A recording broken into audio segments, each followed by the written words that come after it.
These are the Daily Tech headlines for Tuesday, July 23rd, 2024. I'm Rob Dunwoody. Google announced a major change in direction when it comes to third-party cookies in Chrome. The company decided not to join Safari and Firefox and will not start blocking the web trackers as planned for early 2025. VP of Google Privacy Sandbox Anthony Chavez says Chrome will ask users to make an informed choice that applies across their web browsing instead of deprecating third-party cookies. The new strategy would work similarly to Apple's app tracking opt-in, putting a prompt in front of Chrome's billions of users. This is not as drastic a change as removing cookies completely, but still might cut the number of users allowing third-party tracking significantly. Cybersecurity firm Wiz has walked away from Alphabet's $23 billion acquisition offer and will revert to focusing on an IPO, according to an email sent by Wiz's CEO Asaf Rappaport to the company's employees. In his note, Rappaport said, "Saying no to such humbling offers is tough, but with our exceptional team, I feel confident in making that choice. The deal would have been Google's biggest to date and offered a substantial premium over Wiz's last private valuation of $12 billion. New York-based Wiz was founded in 2020 by four former Israeli military officers who previously co-founded a cloud cybersecurity company called Adallam that Microsoft later acquired for $320 million. New generative AI features are coming to Adobe Illustrator and Photoshop that aim to help speed up creative workflows. Most notably, features like generative shape fill and improved text-to-pattern beta and style reference are coming to Illustrator, all powered by Firefly Vector 2. The Generate Image feature, powered by Adobe's latest Firefly Image 3 model, is now generally available in the Photoshop desktop and web apps. An enhanced detail feature for generative fill can now provide greater sharpness and detail when applied to large images. A school in the United Kingdom has been reprimanded by the UK's data protection regulator for unlawful use of facial recognition technology because it didn't get specific opt-in consent from students for processing their facial scans. The Chelmer Valley High School in Chelmsford, Essex, started using facial recognition technology for cashless lunch payments in March of 2023.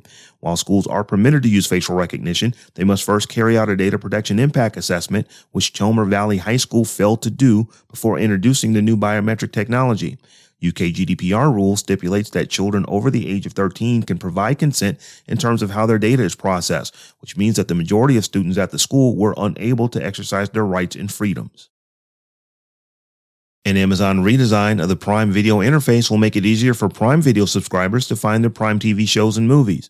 The new interface includes a new tab dedicated to all the content included with your Prime Video subscription, with no paid movies or series mixed in. You'll find the new Prime tab in the main navigation bar that's now situated at the top of the screen. Alongside options for movies, TV shows, sports, and live TV, there are dedicated tabs for other services you're subscribed to, as well as a tab for subscriptions you can subscribe to. The New Yorker, Vogue, and Wired publisher Condé Nast has sent a cease and desist letter to AI-powered search startup Perplexity. The information reports that the media conglomerate sent the letter on Monday, demanding that Perplexity stop using the content from Condé Nast publications in its AI-generated responses and accused the startup of plagiarism. The move marks Condé Nast as the latest in a growing list of publishers taking a stand against an unauthorized use of their content by AI companies, and comes a month after a similar action taken by Forbes. Amazon's bet on Echo smart home devices with Alexa hasn't paid off. The goal was to sell the smart speaker cheaply and make money on the products ordered through the device. But even with hundreds of millions of devices deployed, the buying of goods using one's voice never took off.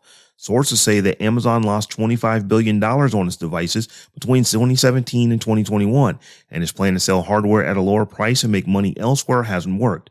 Customers actually use Echo mostly for free apps, such as setting alarms and checking the weather. "We worried we've hired 10,000 people and we've built a smart timer," said a former senior employee. And finally, Google's next streaming player won't look like a Chromecast, nor will it be called a Chromecast. The Google TV streamer loses the HDMI dongle design, opting in favor for a more traditional set-top box with a slanted top, in line with Google's other recent hardware. The remote looks about the same, though, with a repositioned volume rocker. The Google TV streamer, that name will take some getting used to, will likely debut next month at the company's August 13th hardware event. For more discussion of the tech news of the day, subscribe to dailytechnewsshow.com. And if you enjoyed the show, remember to tell a friend to check us out. Thanks for listening. We'll talk to you next time.